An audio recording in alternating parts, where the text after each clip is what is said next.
आणि एकनिष्ठ सेवक आहोत हे सांगण्यासारखं आम्हाला अभिमान हे सांगण्यामध्ये आहे आणि आम्ही निष्ठावंत मातोश्रीवर आणि उद्धवजींवर आहोतच आणि राहणारच आहोत. परंतु तुमचा बॉस दरवेळी बदलत असतो. आता तुमचा बॉस सागर बंगल्यावर बसला आहे आणि तिथे तुम्ही वॉचमनगिरी करत असता हे संपूर्ण महाराष्ट्राने बघितलेलं आहे. त्याचबरोबर आता तुमचे वडील, तुम्हाला एकच सल्ला आहे की तुमचे वडील आता केंद्रीय मंत्री असून सुद्धा त्यांना आतापर्यंत तिकीट मिळालं नाही. ते आता तिकीट मिळण्यासाठी ते धडपडत आहेत. आता त्यांना आपण जिथे वॉचमन असल्याने आपला जिथे बॉस असलेल्यांकडे जाऊन तिकीट देतात की नाही याची त्यांनी खात्री करावी आणि ते तिकीट घेण्यासाठी त्यांनी प्रयत्न करावे. तर त्यांच्या बॉसगिरीचा आणि त्यांच्या वॉचमनगिरीचा वडिलांना काहीतरी फायदा होईल.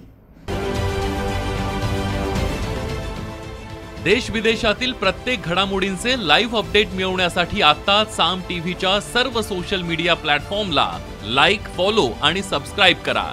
तसंच सर्व नोटिफिकेशनसाठी बेल आयकॉन प्रेस करायला विसरू नका.